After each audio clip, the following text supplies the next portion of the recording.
새벽이 오면 가장 먼저 들리는 소리가 있었다.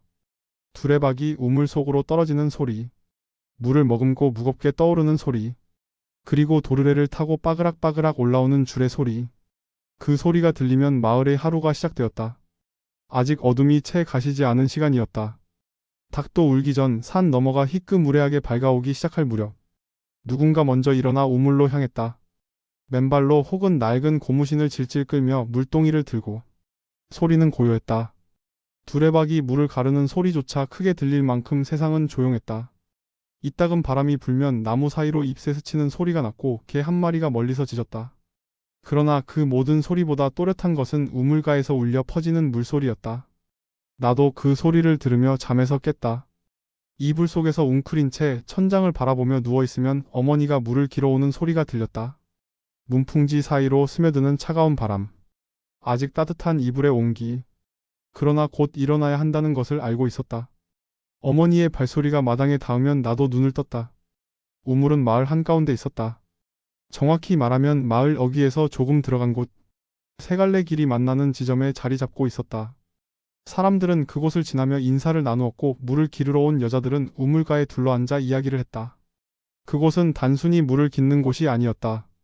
소식이 오가는 곳이었고 소문이 퍼지는 곳이었고 웃음이 번지는 곳이었다.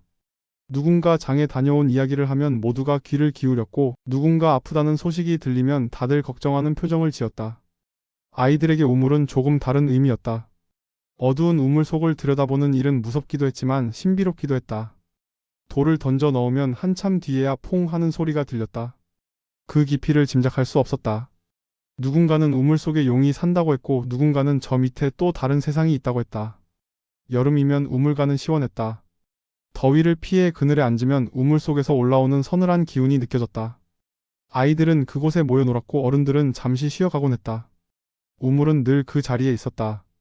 봄에도 여름에도 가을에도 겨울에도 변함없이 물을 내주었다. 사람들은 그 물로 살았다. 두레박은 낡았다. 나무로 만든 몸통은 세월에 닳아 매끈했고 철로 된 태는 녹이 슬어 있었다. 줄은 무수히 많은 손을 거쳐 거칠어져 있었다. 그 줄을 잡으면 손에 닿는 감촉이 있었다. 거칠고 뻣뻣하고 때로는 아프기도 했다. 처음 두레박을 잡던 날을 기억한다. 어머니를 따라 우물가에 갔을 때였다. 아직 어려서 물동이를 이고 나를 수는 없었지만 두레박 정도는 잡을 수 있었다. 어머니가 말했다. 이제 내가 한번 해봐라. 두 손으로 줄을 잡았다. 생각보다 무거웠다. 두레박을 우물 속으로 떨어뜨리는 것까지는 쉬웠다. 문제는 끌어올리는 일이었다. 물을 머금은 두레박은 생각보다 훨씬 무겁고 육중했다. 팔에 힘을 주고 줄을 당겼다. 도르래가 삐그덕거렸다. 손에 줄이 파고들었다. 손바닥이 아팠지만 놓을 수 없었다. 놓으면 두레박이 다시 물속으로 떨어질 것이기 때문이었다.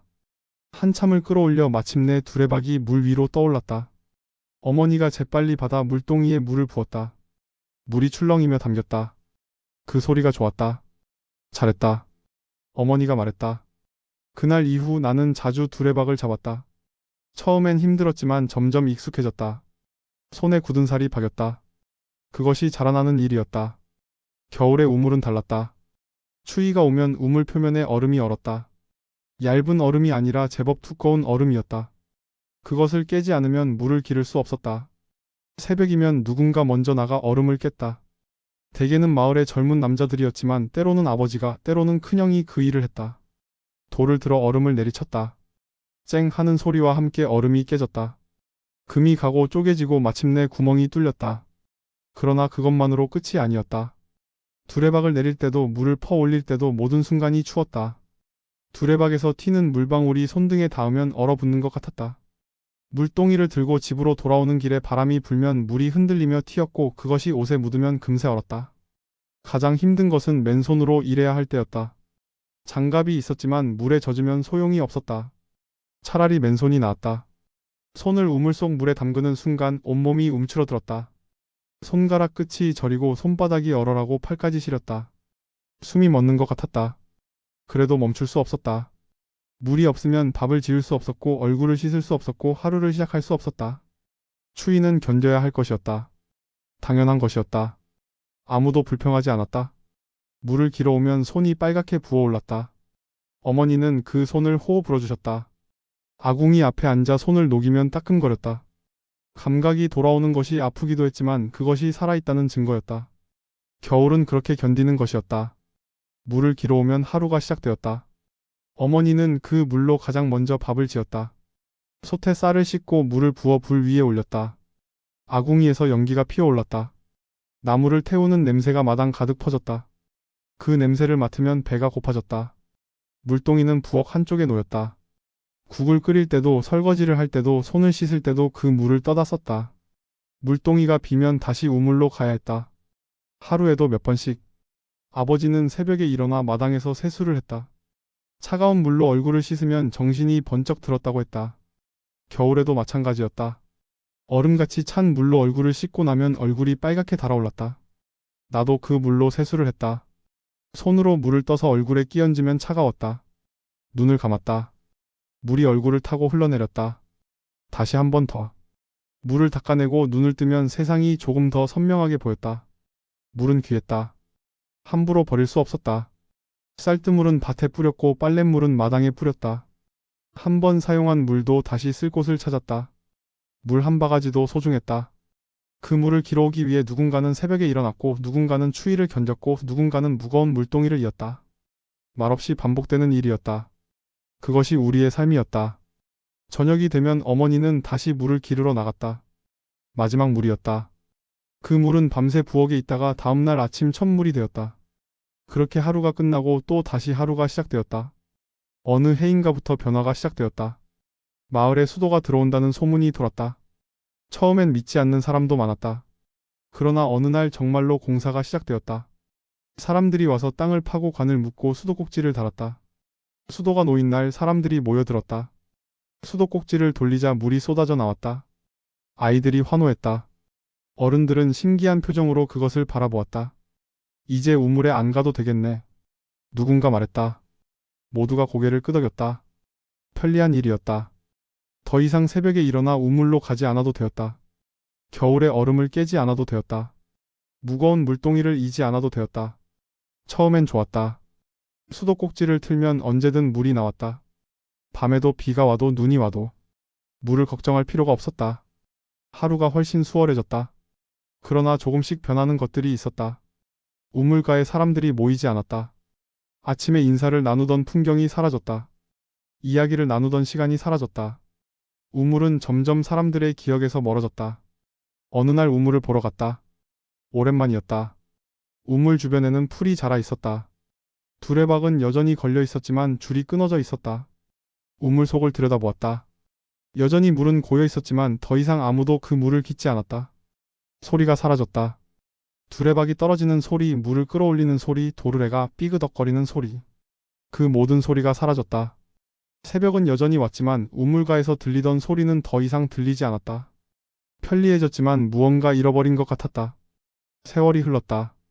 우물은 결국 메워졌다. 안전하지 않다는 이유였다. 사람들은 그 위에 흙을 덮고 돌을 놓았다. 이제 그곳에 우물이 있었다는 것을 아는 사람도 많지 않다. 나는 가끔 그 자리를 지나간다. 지금은 작은 화단이 되어 있다. 꽃이 피어 있다. 아름답다. 그러나 나는 그 밑에 우물이 있었다는 것을 안다. 그 우물에서 물을 길었던 기억을 간직하고 있다. 지금도 가끔 귀에 들린다. 두레박이 물속으로 떨어지는 소리. 도르래를 타고 올라오는 소리. 물동이에 물이 출렁이는 소리.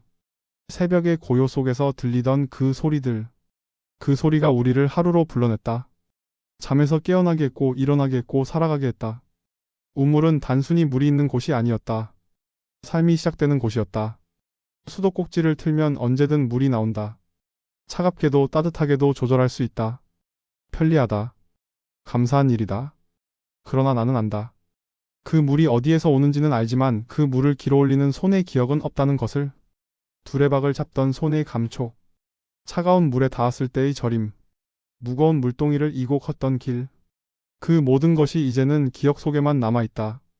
우물은 사라졌다. 그러나 그 기억은 아직 살아있다. 내 안에, 그리고 그 시절을 함께 살았던 사람들의 안에. 우리는 안다.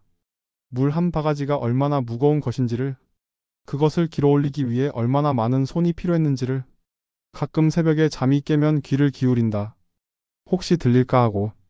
두레박 소리가, 물소리가. 하지만 들리지 않는다. 세상은 조용하다. 그 고요 속에서 나는 다시 눈을 감는다. 그리고 기억한다. 우물이 있던 그 시절을, 물을 길었던 그 아침을, 소리로 시작되던 그 하루를. 기억은 이렇게 남는다. 물처럼 투명하게, 물처럼 깊게. 다른 추억이 궁금하시다면 좋아요와 구독.